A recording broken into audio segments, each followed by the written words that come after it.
Canada, and welcome again to TSN Classic Bowl Championship. Randy Peterson alongside. So here we go. 5 bowlers remain. We have 2 weeks of play left. Today you're going to see the step ladder, step 1, 2, and 3. Conrad Merker, well, he's already into next week's final. Guaranteed at least $2,000 and waiting to see who he will play for this year's championship. But we'll start things off with Douglas Yu against Joanne Sanasek. And Joanne, Randy, has become the talk of this tournament. Look, the others who are left have all bowled at least 200 games. Joanne, 170 something, 180 something, 190 something. What's she doing? Hypnotizing everybody? Yeah, it must be. I mean, she's really flying under the radar. And I think it probably has to do with her unassuming style. She doesn't throw the big monster hook ball, not a lot of power behind it. She's a female, and I think the guys have overlooked her. But guess what? She hasn't lost yet. It's time for the guys to start paying attention. And there is all the money on the table now.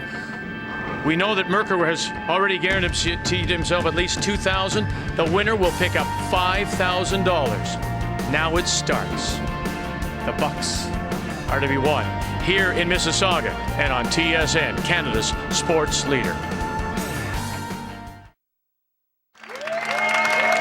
Just 5 bowlers remain, and we'll eliminate one right here in this opening step ladder game. And it's number 4 ranked Joanne Sanasek against number 5 Douglas Yu.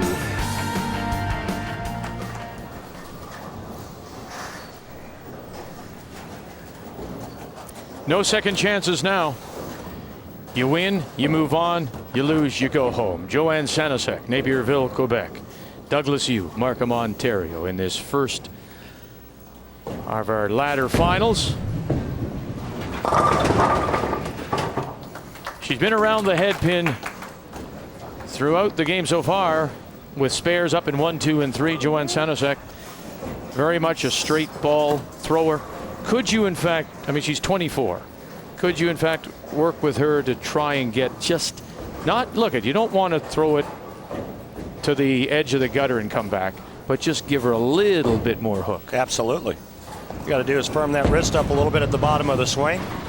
If you notice her form, she kind of stands up on it a little bit at the foul line. So I get her in a little bit better position at the foul line, and then I just get her to start manipulating the bowling ball with her wrist.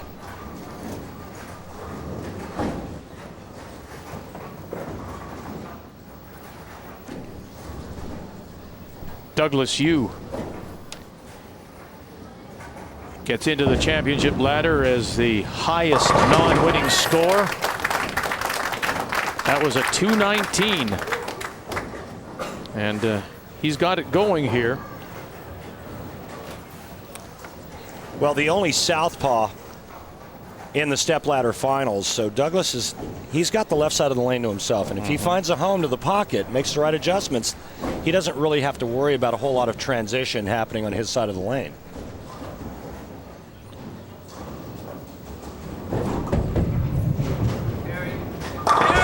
Wow, leaves the 7. Interesting. I mean, we mentioned this before. Douglas is really the winner of Survivor Classic Bowl. You're right. Well, you think about it, because he made it through our first round of qualifying as having one of the top 4 non-winning scores, right, to get into the round of 16. Yep. Now he qualifies for the ladder by having what? The top non-winning score. That's called survival. Yes, sir. Let's see if he can parlay that good fortune and become the first male to beat Joanne Sanasek in this championship. There she got the trip from behind. Wow. For her first strike, comes in 5. 13-pin match right now as Joanne goes just a pinch high, tripping out the 4-7. She can cut Douglas's lead to 3 with a strike here in the 6th. Joanne, a former champion of the TSN pins game. as soon as she let go of that, Vic, she didn't like it. Knew it was going high. Watch this now. Right at the bottom of the swing. Watch how she kind of stands up on it there and then immediately knows that shot's pulled.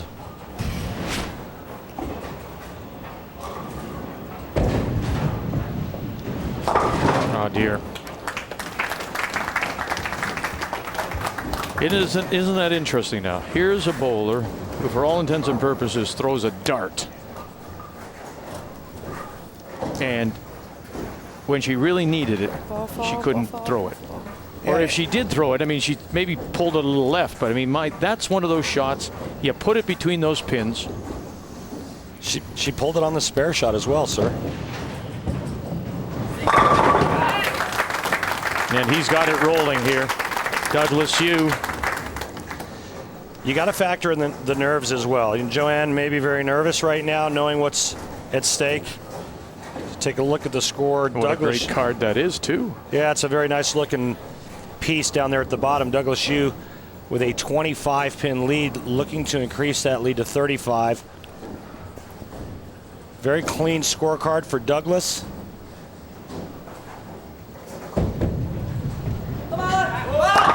Another one.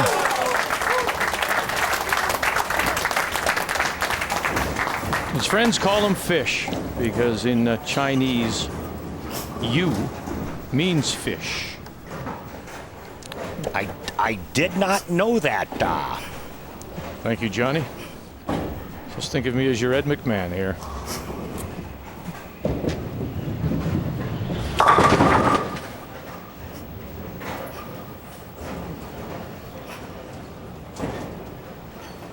And you know, as you watch Joanne, I mean, obviously there's a passion for the game. That's why they're all here. The frustration she shows might just be alleviated, remedied by just a little bit of work on that throw of hers, right? Well, I think it would give her another option. Because she's all around that head pin. I think it would give her another option, Vic. I mean, we know that she's got the straight game, right? And the thing we talk about on the PBA tour is all about being versatile and not just throwing the ball one way. And the best players on our tour are all versatile. They can do a lot of different things. They can throw it straight and fast. They can throw it slow and hook it, and everything in between. When you're one-dimensional and you don't have a good look, meaning you don't have a good ball reaction, you're stuck. When you're a versatile player and your A game doesn't look great, guess what? You can probably get by figuring something else out, changing lines, speeds, hand positions. Well, there's more in your bag of tricks. Exactly. You've got more clubs in the bag. Yeah.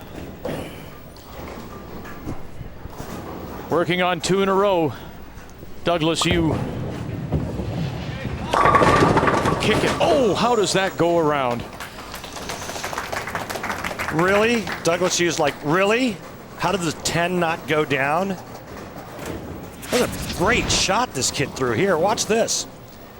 Head pin, 5 pin, more pins, everything being thrown at the 10. And the 6 goes by.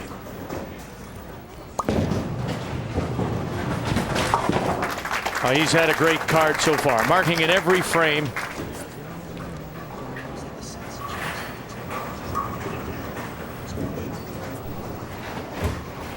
And now with a sizable lead. But Joanne Sanasek does have the strike up in 8. Chance to get back in if she can run a few together.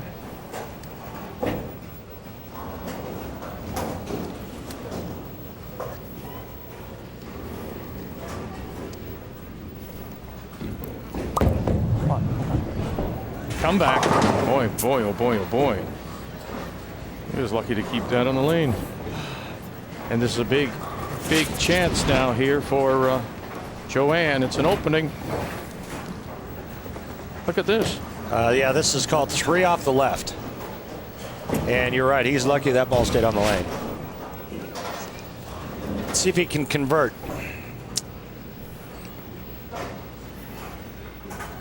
Yeah, basically still throw your strike ball, right? Correct. Nice shot. That's it. Oh, you're right. There are so many pins up there. Basically throw your strike ball. All right, let me do the math for you. Douglas Yu, if he goes strike spare in the 10th frame, he'll shoot 211. If Joanne Sanasek strikes out 9th and 10th, she'll shoot 214. Gotta have it. No, leave this 7. That was a good shot. I mean, that could have struck very easily, but no carry on the 7 pin. And now it's not looking good for Joanne. This is what we were talking about earlier. You know, no pressure from the people she was playing. They all had their chances and just never responded. Michael Requeden was one of those, for example. Left the door open, had opportunities late, and stubbed his toe. Right, even though that was a 3-pin match, she closed him out in the 10th frame, so it wasn't as close as the scores indicate.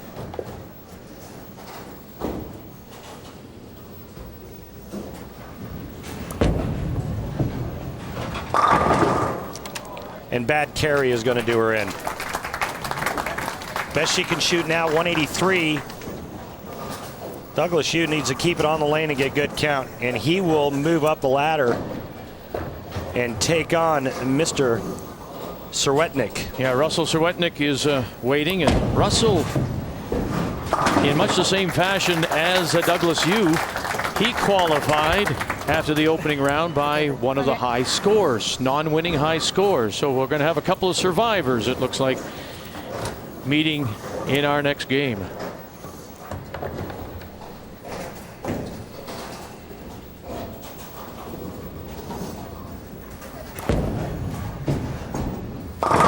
That's a good finish. Good game, man. For a 183 count. For Joanne Sanasek from Napierville, Quebec.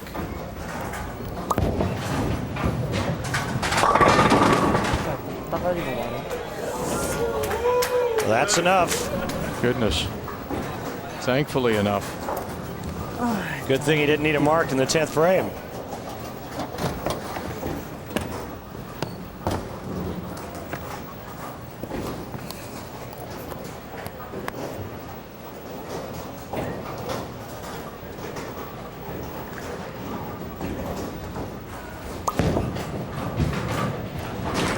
And he won't get any of it. Douglas Yu plays survivor. Bowls a 197 to take out Joanne Sanasek.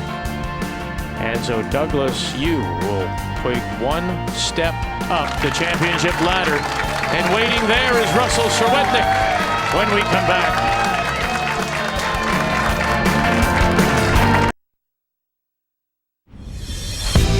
Hello, Canada. I'm Randy Peterson, a 13-time winner on the PBA Tour. Today we're going to talk about how to choose the right bowling ball for your game and the oil patterns that you may be bowling on. Let's start with these balls right here, the Too Fast from Storm and the Storm Prodigy. Let's say you're bowling on medium oil with a lot of back end. This is your ball right here. It's not as center heavy as this bowling ball. It's one of those medium type hooking balls. It's very versatile. You can shine it, you can sand it, and it's very versatile in a lot of different oil patterns. But if you want something to really dig in, if you want to put the snow chains on, the Prodigy has a unique weight block, and what it does is it increases track flare. And anytime you increase track flare, what you're doing is basically adding a turbocharger to a bowling ball. Lots of hook here, medium amount of hook here, two great bowling balls for a lot of different oil patterns.